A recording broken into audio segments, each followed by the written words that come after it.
Fatigue intense sans raison, comment gérer ma motivation? Bonjour à tous, bienvenue sur cette nouvelle vidéo. Alors là, je vous préviens, ça va être du lourd parce que là, on va parler de fatigue intense sans raison, comment gérer sa motivation quand on est hypersensible. Ça vous concerne forcément. N'oubliez pas que dans la barre de commentaires, vous pouvez aller encore plus loin si vous souhaitez avoir un accompagnement et surtout recevoir votre bilan personnalisé. Et il suffit juste de cliquer sur le questionnaire. Bonjour à tous, pour ceux qui ne me connaissent pas, je me présente, je suis Déborah Chapelle, votre coach multipotentiel émotionnel depuis 2018, pour faire de votre hypersensibilité votre plus grand pouvoir. J'accompagne depuis maintenant plus de 2 ans des personnes hypersensibles à gérer leurs émotions, à choisir un parcours professionnel qui leur ressemble vraiment, à ce qu'elles deviennent leur propre priorité. Et abat le regard des autres et bienvenue hypersensible. Si comme d'autres personnes, vous avez envie de recevoir toutes mes vidéos, de ne pas louper une seule pépite que je vous prépare, il suffit tout simplement de vous abonner à la chaîne en activant la petite cloche. Et comme ça vous permettra de recevoir mes vidéos directement sur votre boîte email. Fatigue intense sans raison. Finalement, comment gérer sa motivation quand on est fatigué?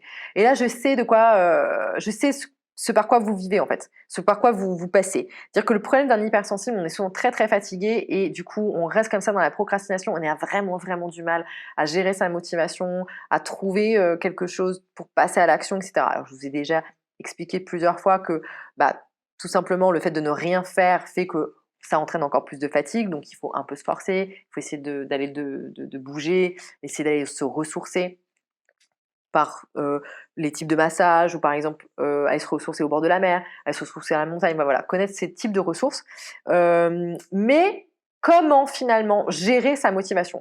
C'est surtout ça le plus gros problème parce que avec nos différences d'énergie, nos up and down sans arrêt, on a du mal à trouver en fait on aimerait être motivé tout le temps, en tout cas trouver une sorte d'équilibre. Donc le problème numéro 1 lorsqu'on est fatigué, c'est de trouver la motivation. Effectivement, le fait que justement notre énergie est basse, qu'on n'a pas beaucoup dormi, qu'on n'arrive pas à se... Voilà, on n'a pas envie. Vous savez, vous savez, en mode, on se regarde, on se trouve pas beau, on se dit non, mais pas aujourd'hui, puis c'est pas grave, je le ferai demain, puis non, là vraiment, j'ai pas envie, etc. En fait, vraiment, la fatigue, le problème numéro 1 de la fatigue intense, c'est que on ne trouve pas la motivation.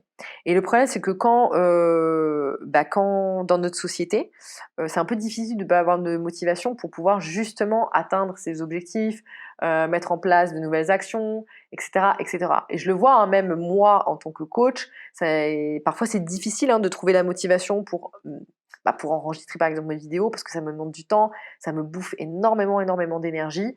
Et du coup, c'est vraiment pourquoi j'ai fait cette vidéo, c'est que vraiment le problème numéro 1 lorsqu'on est fatigué, c'est qu'on n'arrive pas à trouver la motivation. Et on a beau essayer de se forcer, moi je rêve d'un jour avoir une motivation qui est toujours la même, sur une même échelle et qui n'est pas en dents de scie comme ça. Donc la question qu'il faudrait se poser, c'est finalement qu'est-ce que c'est le manque de motivation? Voilà. Moi en fait, j'ai réalisé que quand je me pose des questions comme ça un peu existentielles, revenir en fait aux bases, revenir à l'étymologie, revenir à la définition de qu'est-ce que c'est le manque de motivation, ça me permet en fait de trouver du sens. Et vous savez qu'en tant qu'hypersensible, trouver du sens, c'est une des clés pour comprendre et pour accepter les choses. Donc le manque de motivation, qu'est-ce que c'est? En fait, il s'agit d'un manque d'entrain ou d'énergie qui vient de l'intérieur de soi. Donc finalement, si tu manques d'entrain, si tu manques d'énergie à l'intérieur de toi, ça va être forcément difficile de faire quoi que ce soit. Tu te doutes bien que ce soit pour des activités personnelles ou professionnelles, si tu n'as pas d'entrain, si tu n'as pas d'énergie en toi, y aller, ça risque d'être compliqué. Et souvent, ça va se traduire, d'un point de vue comportemental, ça va se traduire par un comportement passif. Genre, vous faites rien en fait.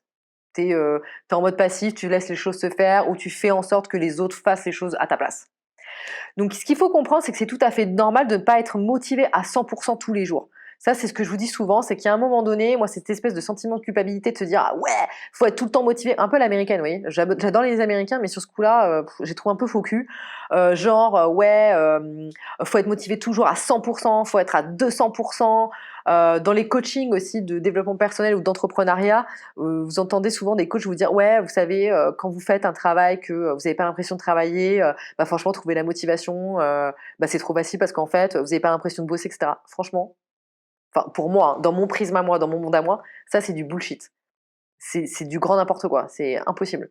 Pour moi, même si tu fais un travail que tu kiffes, où t'as pas forcément l'impression de bosser, etc., il y a forcément des aspects qui te gonflent et il y a forcément des aspects sur lesquels t'es pas vraiment motivé à le faire, quoi.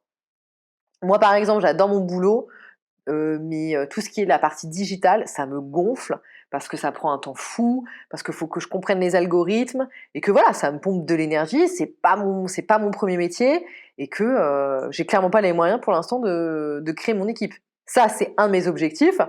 Mais concrètement, aujourd'hui, je me dis, je suis pas tous les jours 100% à fond ou 200% à fond, quoi. Et ça n'a rien à voir en fait avec le fait que mon travail, je l'aime ou je l'aime pas. Il y a forcément des choses dans mon travail que j'aime plus ou moins. Donc le fait de ne pas être motivé à 100%, c'est normal. Ce qui peut aussi justement venir choper ce manque d'entrain, ce manque d'énergie qui est à l'intérieur de toi, donc ce manque de motivation, ça peut être aussi le changement de temps, le changement de température, etc. Et quand tu te sens finalement fatigué, mou et incapable de relever tes défis de la journée, tes objectifs de la journée, et il faut, enfin, ce qui est intéressant, c'est d'aller choper ce qui se passe dans ton environnement. Est-ce qu'il y a un changement d'heure? Est-ce qu'il y a un changement de temps? Est-ce qu'il fait trop chaud? Est-ce qu'il fait trop froid? Qu'est-ce qui fait que ça a bougé? Qu'est-ce qui fait que là tout de suite, tu es en manque de motivation? Donc prendre conscience de qu'est-ce qui s'est passé dans ton environnement qui a joué sur ta motivation. Donc déjà, dis-moi en barre de commentaires si jusqu'ici, il y a des choses voilà, qui t'ont percuté. Est-ce que toi aussi, ça t'arrive voilà, d'avoir un manque de motivation et comment, ou en tout cas, si tu essayes de réfléchir à la dernière fois que ça t'est arrivé, ça a été quoi l'élément déclencheur? Est-ce qu'il y a eu un changement d'horaire? Moi, je sais que j'ai une amie, le changement d'horaire est toujours ultra difficile pour elle à, à, à vivre parce que vraiment, ça la chamboule, quoi. Et donc, du coup, manque d'énergie, fatigue. Moi, je sais que le changement de température est extrêmement épuisant pour moi. Donc, quand il va faire très chaud ou très froid, là, vous pouvez être certain que je vais avoir une baisse d'énergie de dingue. Et c'est aussi souvent après que j'enregistre mes vidéos, que je fasse beaucoup d'actions au niveau digital, c'est vrai que souvent j'ai une baisse d'énergie et je suis très très fatiguée. Donc ça va être vraiment mes points où je me dis tiens, Deb, fais attention à ça. Et puis aussi mes phases lunaires où je suis assez friande des phases lunaires, assez sensible à ça et du coup je fais à chaque fois attention. Donc toi, voilà, vous, qu'est-ce qui est l'élément déclencheur? Qu'est-ce que vous pouvez mettre un peu comme ça en avant? C'est quoi votre comment on appelle ça, votre indice, votre indicateur où vous dites attention, enfin la fatigue, changement de motivation, la fatigue va arriver. Pour ça, pour aller plus loin, je vous mets juste au-dessus une vidéo qui a eu pas mal de succès sur YouTube. La raison unique pour laquelle l'hypersensible ne supporte pas l'échec, je vous l'ai mis juste au-dessus. Vraiment, allez la checker. Donc maintenant, je vais te proposer tout simplement une méthode facile pour trouver la motivation en à peu près 4 étapes. La première étape, ça va être se fixer des objectifs. Donc là, on est toujours sur le principe d'objectif. Attention, en tant qu'hypersensible, on parle d'objectifs que tu vas décomposer. Et cette décomposition, tu vas la donc en étapes, décomposer en étapes, et cette étape, tu vas la décomposer en sous-étapes. Parce que n'oublie pas qu'en tant qu'hypersensible, tu as des objectifs ambitieux. Ce qui ne veut pas dire qu'ils ne sont pas atteignables, mais qu'ils sont trop ambitieux et qu'il faut déjà passer par des sous-étapes pour atteindre des étapes pour derrière atteindre l'objectif final. Donc vraiment, fixe-toi des objectifs. Pour ça, je te mets la vidéo juste dessus sur les objectifs SMART. Le deuxième step de la méthode pour trouver la motivation, ça va être de visualiser chaque jour ton plus beau rêve. Donc là-dessus, vraiment, pars sur qu'est-ce que tu souhaites vraiment dans la vie. Qu'est-ce qui est vraiment important pour toi. Pourquoi tu fais ça? Pourquoi tu décides de faire telles études? Pourquoi tu décides de faire tel métier? Pourquoi tu décides de mettre en place tel objectif?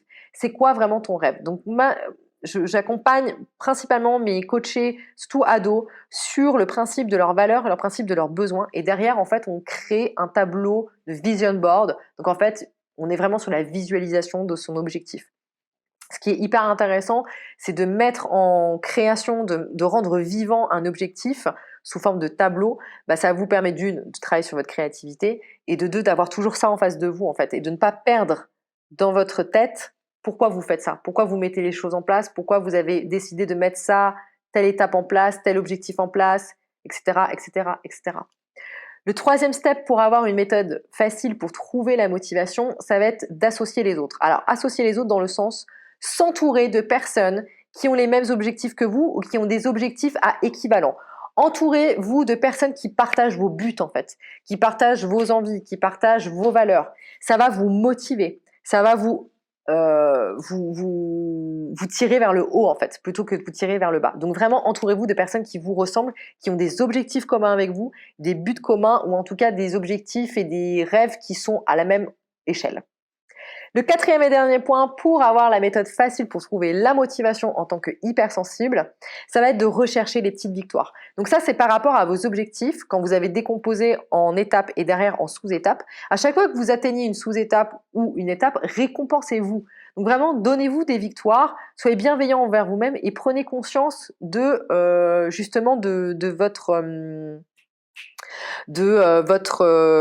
réussite et de votre motivation. Ça va vraiment vous permettre de réaliser que vous faites les choses bien, que vous faites les choses pour vous, que vous y arrivez et du coup derrière vous allez augmenter votre confiance en vous, votre image de vous-même, votre amour de vous-même et derrière votre estime de vous-même.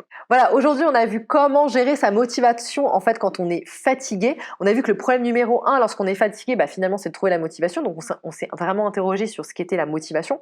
Voilà, on part du principe que c'est quand même un sentiment qui est interne, un manque d'entrain et un manque d'énergie qui vient de l'intérieur de soi. Donc il faut travailler du coup sur soi.